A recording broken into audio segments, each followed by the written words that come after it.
Hello friends, my name is Saurabh Srivastava. Welcome to your favourite YouTube channel biological gorilla. हम बात कर रहे थे क्लास 12 बायोलॉजी का सबसे पहला चैप्टर जिसका नाम है sexual reproduction in flowering plants, जिसमें हम लोग गैमेटोजेनेसिस पढ़ चुके थे। फिर हमने उसमें स्टार्ट किया था पॉलिनेशन, जो कि हम लोग पिछले लेक्चर में पढ़ चुके हैं।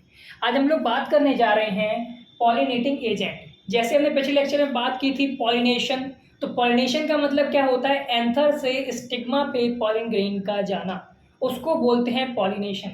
बट पॉलिनेशन में जो पॉलन ग्रेन एंथर से स्टिग्मा पे जाता है, तो कोई ना कोई एजेंट होता है जो उसको वहाँ से एंथर से स्टिग्मा पे लेके जाता है। तो उन्हीं एजेंट को नाम दिया जाता है पॉलिनेटिंग एजेंट। तो आज हम लोग पॉलिनेटिंग एजेंट के बारे में ही पढ़ेंगे। तो देखिए friends, agent which carry pollen grain from anther to stigma, ऐसे एजेंट जो पॉलन ग्रेन को एंथर से स्टिग्मा पे ले जाएंगे, उन्हीं को बोलते हैं पॉलिनेटिंग एजेंट। ओके, अब देखिए, ये जो एजेंट्स है ये दो तरह के होते हैं, बायोटिक एंड अबायोटिक। बायोटिक आपको नाम से ही पता चल रहा है, बायोटिक का मीन्स होता है living organism act as pollinating agent. जब कोई लिविंग ऑर्गेनिज्म पॉलिनेटिंग एजेंट की तरह काम करेगा तो उसको बोलेंगे बायोटिक पॉलिनेटिंग एजेंट। जैसे कि बर्ड्स, जब कोई बर्ड्स पॉलिनेशन करें, या इंसेक्ट्स, और भी होते हैं, और भी सारे लिविंग ऑर्गेनिजम्स होते हैं, और भी एनिमल्स हो सकते हैं, ठीक है, उसको हम डिस्कस करेंगे आगे।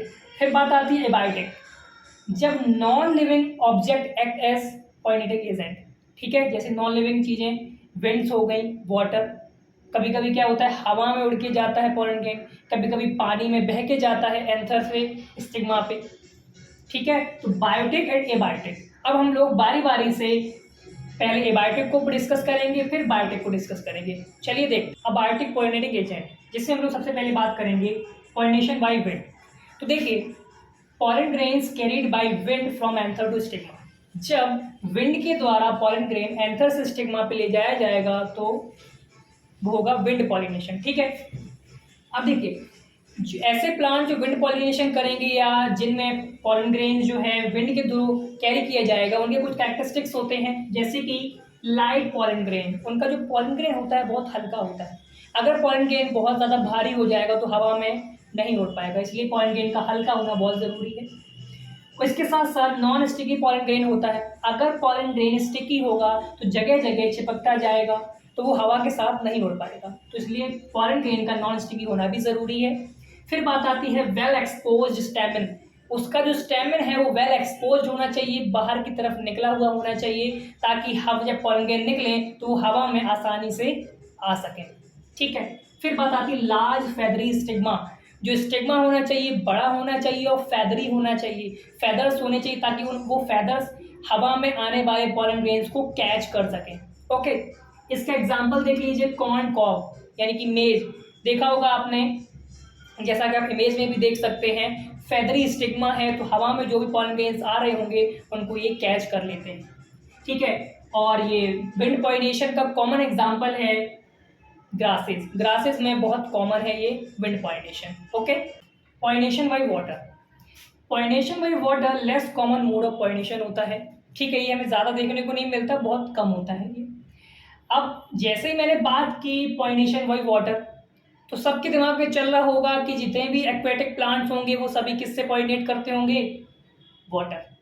मतलब कहने का मतलब क्या है, आपके दिमाग में ये आ रहा होगा जितने भी एक्वेटिक प्लांट्स होंगे उन सभी में एंथर से स्टिग्मा में पॉलन ग्रेन किसके थ्रू जाता होगा? वाटर के थ्रू जाता होगा। बट ऐसा नहीं होता। देखिए, एक्वेटिक प्लांट्स कुछ ऐसे भी होते हैं जिनमें pollination by wind and insect होता है। ऐसा कैसे? जैसे मान लीजिए ये यहाँ तक वाटर सरफेस है, ये वाटर है, तो कुछ प्लांट्स क्या करते हैं, कुछ प्लांट्स एक लंबे स्टॉक के जरिए ऐसे सरफेस से ऊपर उठ जाते हैं और फिर इनका पॉलिनेशन इंसेक्ट और विंड के थ्रू होता है, ठीक है। इसका एग्जांपल है water lily and water hyacinth, हैं तो एक्वेटिक प्लांट बट इनका पॉलिनेशन कौन कर रहा है? Wind and insect. अब बात करते हैं पॉलिनेशन बाय वाटर, ऐसे प्लांट जो एक्वेटिक है बट पॉलिनेशन भी उनमें कैसे हो रहा है? वाटर के थ्रू हो रहा है। अब देखिए, इसमें भी दो तरीके देखने को मिलते हैं। एक क्या है? सरफेस पॉलिनेशन, मीन्स ये वाटर सरफेस है। तो क्या होता है, फीमेल फ्लावर जो है, फीमेल फ्लावर एक लंबे स्टॉक के जरिए वाटर के सरफेस पे आ जाता है। वही लिखा है, flower, female flower reaches to surface. एक लंबे स्टॉक के जरिए फीमेल फ्लावर सरफेस पे आ जाता है। Pollen grain release on surface, और पॉलन ग्रेन भी क्या होता है, पॉलन ग्रेन यहीं सरफेस पे रिलीज हो जाता है, और फिर वाटर करंट के जरिए ये पॉलन ग्रेन ऐसे बह के फीमेल फ्लावर में आके गिर जाता है। Pollen grain release on the surface, और पॉलन ग्रेन यहाँ पे सरफेस पर रिलीज होगा और वाटर करंट के जरिए फ्लो करके इसी फ्लावर में आके गिर जाता है। इसके एग्जाम्पल है वेलस्नेरिया। अब बात आती है अंडर वाटर पॉलिनेशन। कुछ प्लांट्स ऐसे होते हैं जो पानी में डूबे, जैसे यहाँ पे तो फीमेल फ्लावर क्या था, सरफेस पे आ गया। कुछ प्लांट्स ऐसे होते हैं जैसे ये, कुछ प्लांट्स ऐसे पानी में डूबे रहते हैं। Male and female flower, male flower भी ऐसे डूबा रहेगा और फीमेल फ्लावर भी, male and female flower submerge at same level, दोनों सेम लेवल पे डूबे हुए रहते हैं। रिबन शेप पॉलन ग्रेन, इनमें क्या होगा, मेल फ्लावर क्या करेगा, इनका पॉलन ग्रेन कुछ ऐसा रिबन शेप होता है, फीते की तरह होता है, क्योंकि जो रिबन है उसको, पॉलन ग्रेन को वाटर करंट में फ्लो करने में हेल्प करता है। ठीक है, तो रिबन शेप पॉलन ग्रेन होता है और mucilaginous covering on pollen grain. अब ये वो पॉलन ग्रेन जो है वाटर के अंदर है, अब वाटर के अंदर रिलीज होता है तो वाटर इसको हार्म भी पहुंचा सकता है, वाटर के वजह से ये सड़ भी सकता है, खराब भी हो सकता है पॉलन ग्रेन। तो पॉलन ग्रेन को डैमेज होने से बचाने के लिए इसके ऊपर एक कवरिंग होती है जिसको बोला जाता है म्यूसिलेजिनस कवरिंग। और इसका पॉलन ग्रेन कैसा होता है, रिबन शेप होता है। रिबन शेप क्यों है, क्योंकि ये रिबन ऐसे पानी में इसको फ्लोट करने में हेल्प करता है, और ये भी सेम लेवल पे फ्लावर होते हैं। तो क्या होगा, ये पॉलन ग्रेन ऐसे फ्लोट करके आके इधर पे फीमेल फ्लावर में गिर जाए। ओके, इसके एग्जाम्पल है ज़ोस्टेरा, जिसका दूसरा नाम है सी ग्रासेस।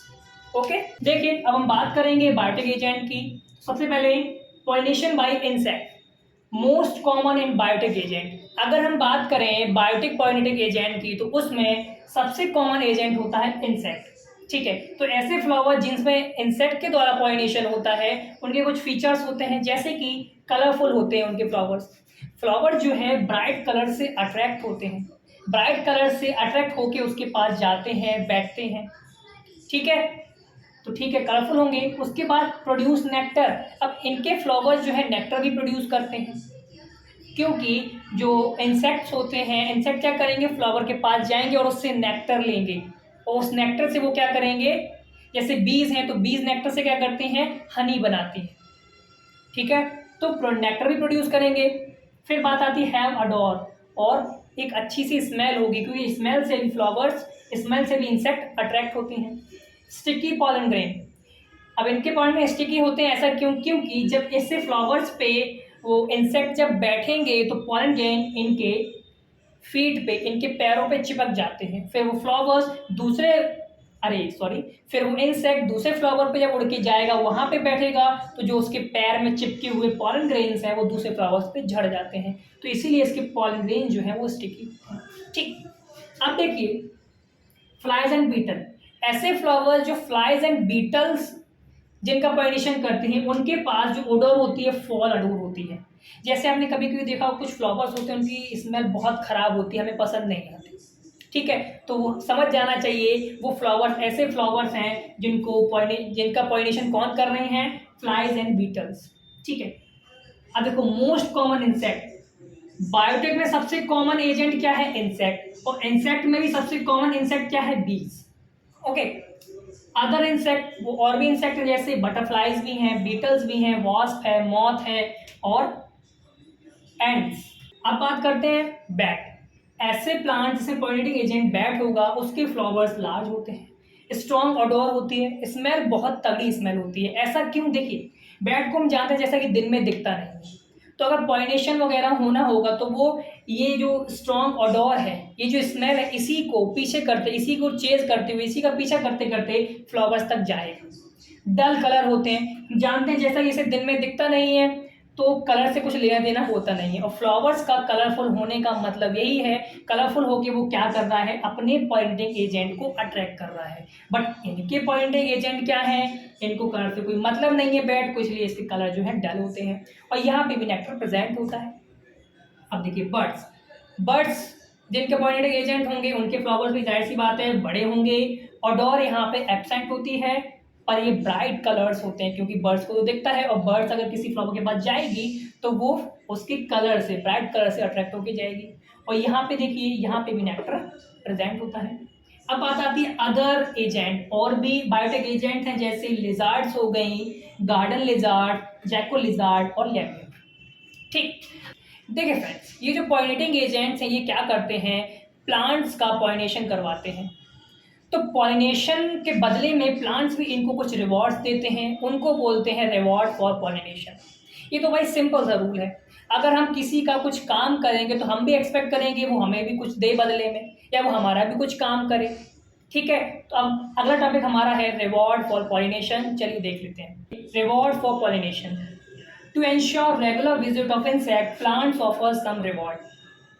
ठीक है, तो प्लांट्स रेगुलरली विजिट करवाने के लिए इंसेक्ट को, प्लांट्स चाहते हैं कि इंसेक्ट रेगुलरली उनके पास आते रहें और उनका पॉलिनेशन करते रहें।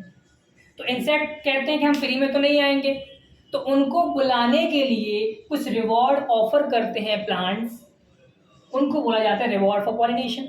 जैसे कि क्या होता है, एडाइबल नेक्टर, फिर कुछ प्लांट्स में एडाइबल पॉलन। ऐसे कुछ इंसेक्ट्स भी होते हैं जो पॉलन खाते हैं, तो कुछ प्लांट्स पॉलन भी ऑफर करते हैं। सरफेस फॉर एग लेइंग, ये इंपॉर्टेंट है।